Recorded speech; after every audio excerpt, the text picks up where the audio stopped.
दोस्तों इस क्लास में आपको डिक्टेशन दूंगा मैं 100 WPM पर एसएससी और DSSSB के लिए जो स्पेशल मैटर मैंने तैयार किए हैं उसकी आपको डिक्टेशन प्रोवाइड कर रहा हूं 100 WPM पर। Be ready for it.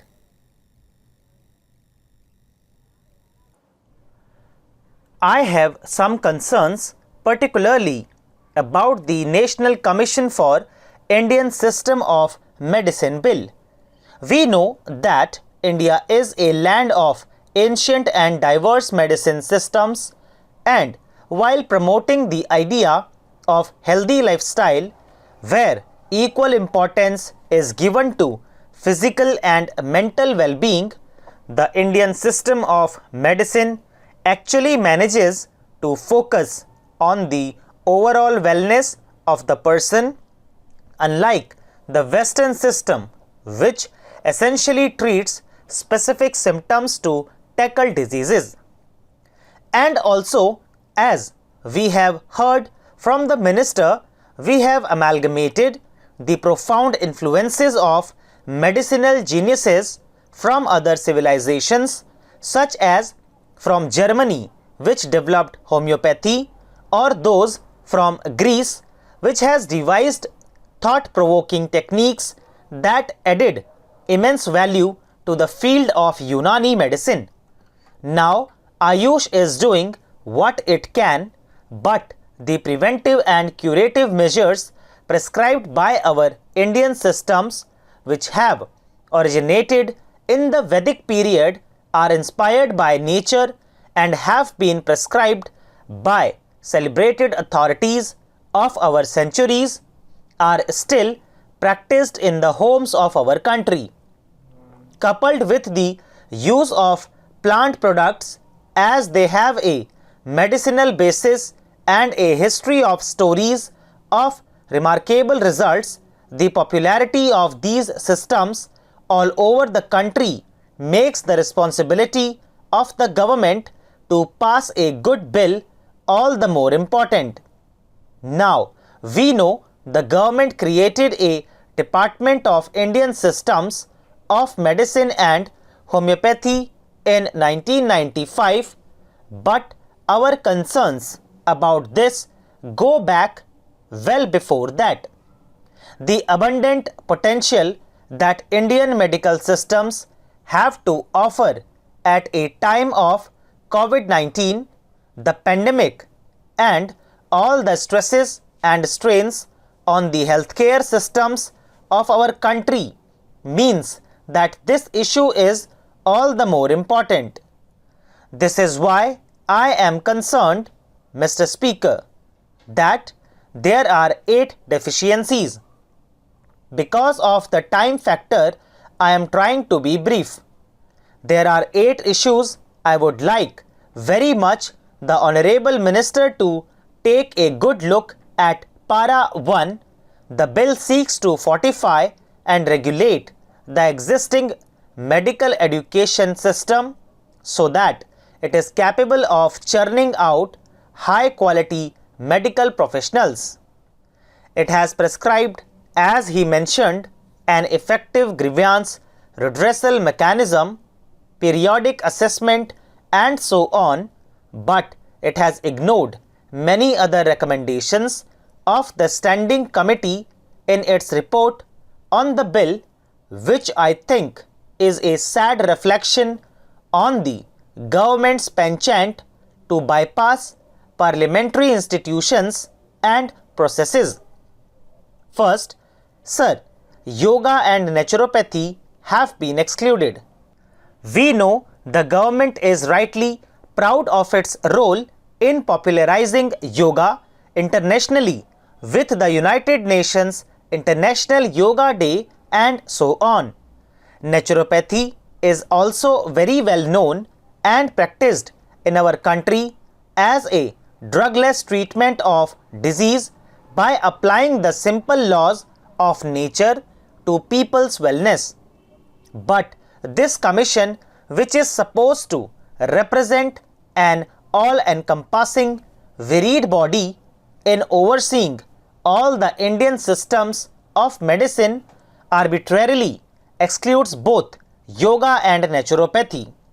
They otherwise fall under the ambit of the Ayush Ministry as I understand it.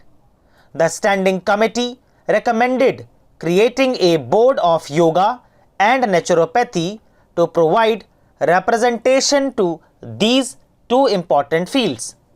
But the ministry has not, unfortunately, done this in the bill. I believe the Honorable Minister told the Rajya Sabha that there would be a separate bill concerning yoga and naturopathy, but then I fail to understand the rationale behind bringing multiple legislations on the same issue when a simple provision in the current bill would have adequately sufficed. If yoga and naturopathy are also Indian systems of medicine as acknowledged by the Ayush Ministry itself, why are they not included in a bill that seems to cover the entire gamut of Indian systems? This is a very important issue because you are creating a convoluted process of multiple legislation unnecessarily. Secondly, the government has not only ignored the recommendations of the Standing Committee, it seems to have basically violated the Constitution in conferring to the central government itself the appellate jurisdiction provided by the legislation. An appeal can be preferred against any decision of this new National Commission to the central government, which will be the final decision-making authority. So, while it is understandable that the government is trying to do something to professionalize this, I am giving you just 2 sentences on each of my 8 points. With the principle of separation of powers, the government cannot create the commission and also have the final say on these matters. The setting up of an appellate tribunal has been recommended by the Standing Committee and ignored by the government. Thirdly, sir, there is no examination or training for existing teachers. They have talked about a national teachers eligibility test for postgraduates of varied disciplines, but they do not do anything to actually certify the standards of the current teachers of these disciplines. So, while including them in an eligibility test meant for students might be unreasonable, some sort of minimum qualifying test and standards before registering as a certified practitioner would be in keeping with the professionalism implied in this bill. Since National Teachers Eligibility Test is the only means of becoming a teacher, once the bill comes into effect, it would ruin the prospects of any practitioner who has a practical insight of the subject but does not have the degree and will therefore be made to pass the exam. Fourthly, sir, it leaves wide open risks of practicing quackery because there are no clear boundaries in the interface it proposes between the Indian systems of medicine and modern systems or allopathic systems of medicine. By excluding 2 vital Indian systems, yoga and naturopathy, by proposing ineffective entry and exit tests, and by most significantly failing to acknowledge the importance of research, I really believe the government fails in its objective to promote the Indian systems of medicine through this bill.